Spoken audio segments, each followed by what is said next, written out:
আসসালামু আলাইকুম everyone, welcome to my YouTube channel. আশা করি সকলেই ভালো আছেন। ভিডিও থাম্বনেইল এবং টাইটেল দেখে বুঝতে পারছেন আজকে কোন বিষয়ে কথা বলবো। So without any further, let's start. Yo, let's represent Bangladesh. Yo, let's go. July বিপ্লবে অংশ নেয়া জুলাই বিপ্লবীদের পানি খাওয়াতে রাস্তায় এসেছিলেন শহীদ নাজমুল। তিনি বিপ্লবীদের পানি পান করাতে গিয়ে নিজেই শাহাদাতের অমৃত সুধা পান করলেন। নাজমুলের নিথর দেহ যখন হাসপাতালে পড়েছিল তখন তার স্ত্রী তার লাশকে জড়িয়ে ধরে আহাজারি করছিলেন। শহীদ নাজমুল এই ক্ষণিক সময়ের অস্থায়ী এই দুনিয়া থেকে অসীম সুন্দরস্থায়ী পরলোক গমন করেন। এই অস্থায়ী দুনিয়াতে তার স্ত্রী রাখি এবং মাত্র 2 বছরের ছোট্ট সন্তান আরিয়ানাকে রেখে শাহাদাত বরণ করেছেন।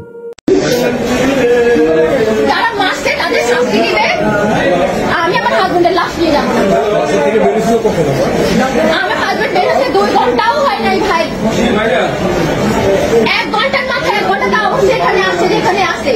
1 ঘন্টার মাথায় কেন ওকে মারবে? ওকে বাসা থেকে বের হতে পারবে না? বাসা কোথায় ছিল?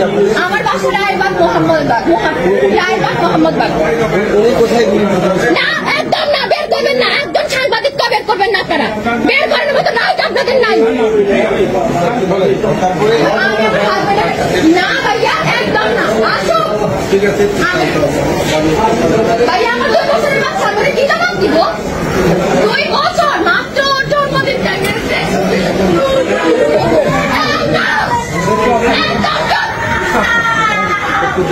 আমার কি আমি ভাবি বের করতে যাও?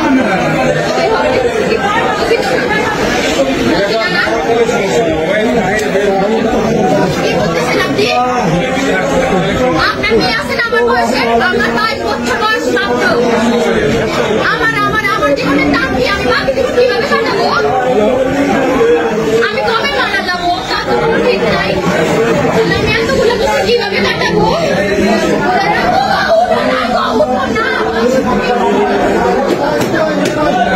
আমি বিধবা। আমার কি বিধবা হওয়ার বয়স হয়েছে বলেন?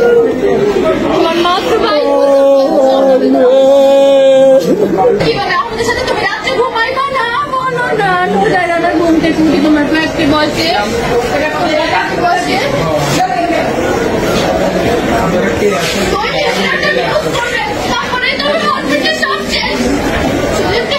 লেখা থাকবে অমুক মারা গেছে, গোলাগুলি গেছে।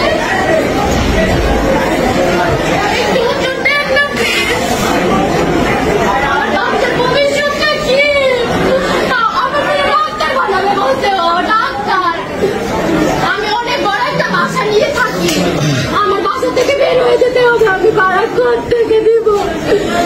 নুজারের আব্বু, আমরা কিভাবে বাঁচবো? নুজারের আব্বু প্লিজ উঠে যাও না বাবু, উঠে যাও না তুমি। আল্লাহ, নুজারের আব্বু জানো আমার মা কি বলবে? আমার মা, নুজারের আব্বু, নুজারের আব্বু উঠো না। আমি তো তোমার আজের সময় আম কেটে দিচ্ছিলাম।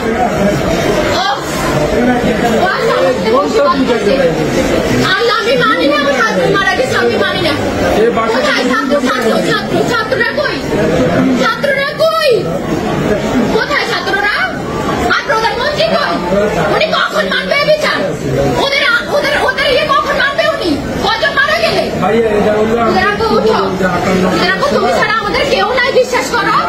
আমরা দেশ ছেড়ে চলে যাবো, তুমি উঠো। নিজের রাখবো, উঠে যাও না। নিজের রাখবো কতজন গেছে গেছে, নিজের রাখবো তুমি বাসে যাও না। নিজের রাখবো কতজন যাবে গেছে কিছু।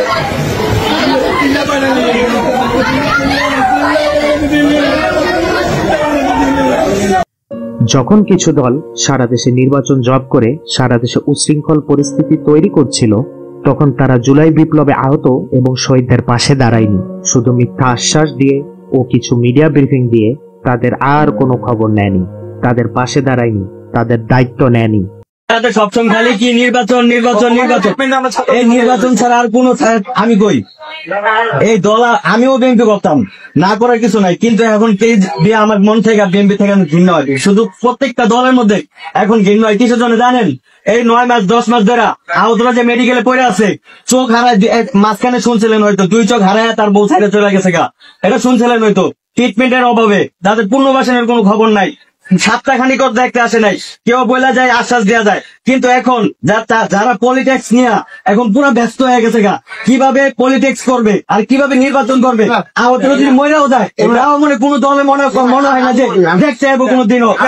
আজকে যে আসলেন যদি মহিলা যাইতো তখন কি আসছেন, তখন ঠিকই আসছেন, জানা যায় কালকে কথাই নাই, কালকে জানা যায় যে মরে গেলেই সব শেষ। কিন্তু আপনারা কোন সব মিডিয়াতে ফোকাস করতে পারবেন না যে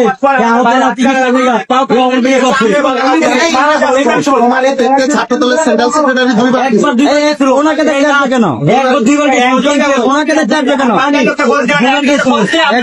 আপনি যে কথা বলবেন তার চলে যাবেন, একজনের কথা বললে তারই আপনি দেখবেন, বাকি দেখে ধরবেন। আপনাদের প্রতি দাবি থাকবে, আপনারা সবাই আমাদেরকে নিয়ে এখনো সময় আছে, আপনারা কথা বলেন। নাসির ভাই গেছিল, ভাই যা বলছিল কি যাবেন, যে বলছিল তোমার যা দায়িত্ব আছে, তোমাদের যা বরণ পোশাক আছে সব আমরা আজকে থেকে তার প্রমাণ থেকে তোমাদের সব বরণ পোশাক আমরা নিছি, এরপর থেকে তাদের আর কোনো যোগাযোগ নাই। এটার উত্তর দেন, এটা বলছে মিডিয়াতে ঘোরাই গেছে, আপনারা যতই কম মিডিয়াতে ঘোরাই গেছে। আপনাদের প্রতি দাবি থাকবে, আপনারা মিডিয়াতে এগুলো ফোকাস করেন, আমাদের আহতদের সুচিকিৎসাটার জন্য ভালো করে হয় এবং পুনর্বাসনটা যেন হয়। আপনারা কিছু 2 পয়সার ইউটিউবার আর ছাত্র জনতা নিজের যা ছিল তাই নিয়ে আহত এবং শহীদদের পাশে দাঁড়িয়েছে। দাঁড়ে দাঁড়ে ভিক্ষা করে ডোনেশন তুলে আহত এবং শহীদদের দায়িত্ব নিয়েছে। যারা নির্দ্বিধায় দেশের জন্য নিজের ঘাম রক্ত ঝরালেন, তারাই আজ অবহেলিত, তারাই আজ নিগৃহীত এবং লাঞ্ছিত।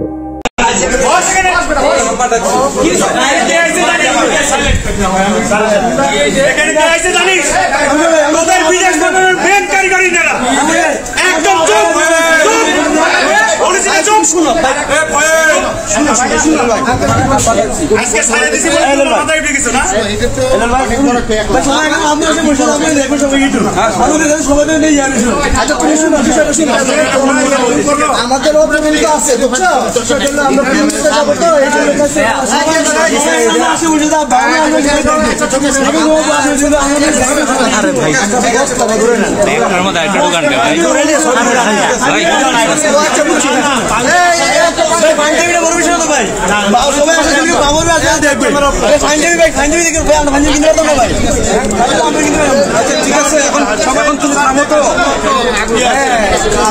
নিজে আদর করে দিচ্ছে এখন খাবার